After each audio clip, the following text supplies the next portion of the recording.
There are a couple of quotes that I think are really useful before we go into this next story. And it is one, if it ain't broke, don't fix it. Okay. And don't go reinventing the wheel. Love it. So, and you'll see why I'm talking about this, because it turns out that NBC is bringing back pilot season for television shows. Almost as if the decades of television that was done before we went to streaming and changed everything around had figured out some useful things that, you know, might help out. NBC surprising return to traditional pilot season might give some TV insiders a sense of nostalgia, but despite the desire to turn back the clock to a more fruitful time of TV history, this is not a replica of pilot season in the past. So it is going to be a little different. I mean, that They're makes only sense. doing like 6, 7 pilots, but it is still like, we're going to test the waters here, see what catches fire, see what doesn't. We're not just green-lighting everything. At the same time, if you watched the show Fallout, you might have noticed this. They decided for the last couple of episodes of the season that instead of just releasing them at midnight and people get to them when they want, they decided to release them in prime time. Love this. And there's a great tweet here that is, it's from this guy, Jonathan MB32. Not really sure what his deal is, but he makes an incredible point. He says, if I were a streamer, instead of releasing new episodes in the middle of the night, I'd release them in the evening at a time the vast majority of people are off work, perhaps between 7 p.m. and 11 p.m. That seems to be the best time, the most prime time, if you will. So what do you think about the fact that it seems like after all of the disruption that has been all of the different things in streaming, we are getting back to, prime time's useful, pilot season is useful, the whole history of television did know some things. Paved the way for a reason. Yeah, it reminds me of another tweet that I saw years ago where somebody was talking about wishing that there was just like a free way to get music and you could have local programming and you know, maybe a couple commercials, but like it would be fine. And somebody was like, Just radio. Radio. You're talking about radio. Talking about radio.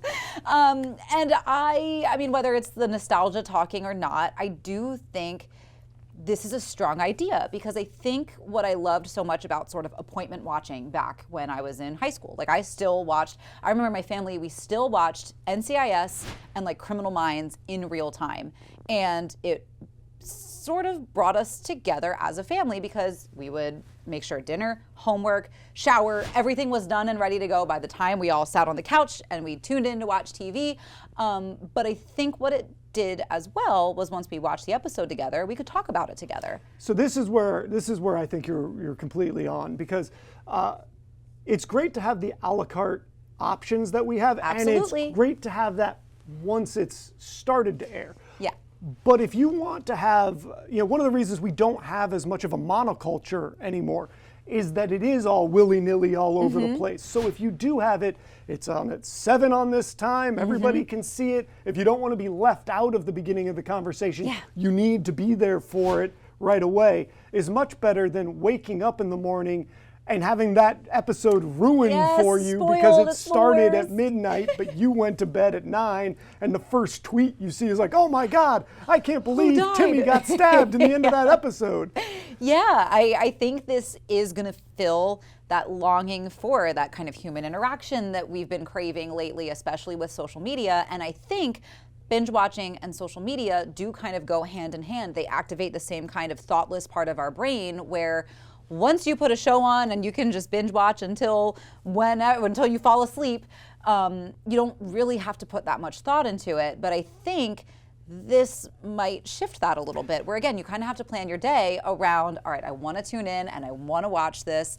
And you might even get a little bit of that same hard work, fun reward system lighting up in our brains. Well, and there are different kinds of shows. Some shows are great for binge watching. Not all of them. But not all of them. Some shows are best to have, it's like eating a piece of fudge. Like it's great, but you don't want to eat 6 pieces of fudge in a row. It's a little too rich.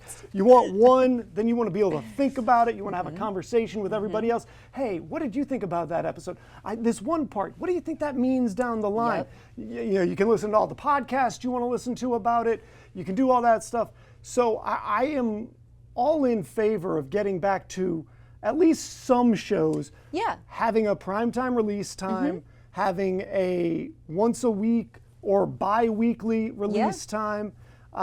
Those things really do bring community together at a time when I think we could use some of that. I 100% agree. I also feel like having a week in between to digest certain episodes, it sticks with you better. I find when I binge watch a series, I do not remember what happens nearly as well when I episodically would watch, because I had time in between to think about what happened, to discuss what I think might happen next, and then be wrong and be like, whoa, I didn't see that coming. Have you ever binge watched a show or been binge watching a show where you've watched 7 episodes at once, I have no idea. As you start to watch the 7th one, you still watch the recap because you're like, I've Yes. now forgotten Yes. 7 of the things that happened, even though I literally today just watched did that it. the other day, 100%. So I do. I like the idea of this, and again, maybe it's the nostalgia talking, but I think this could really be exciting for especially younger viewers who never really watched TV this way. It also feels like this is all part of the long walk back towards cable. Yep. All the streamers are consolidating. They're saying, Pretty "Come on soon back." it's going to be one giant monolithic beast that has everything. And then you're just going to be like, oh, we already had this. Turns out it's just cable. But I like the idea of this. This is one that we would love to hear from you and your thoughts as well. You can chime in team@coastlife.com. You can also chime in on our socials. But we've been telling you the 2026 Winter Olympics, just over a week away. We're going to take you behind the scenes a little bit here on Coast Life when we get back.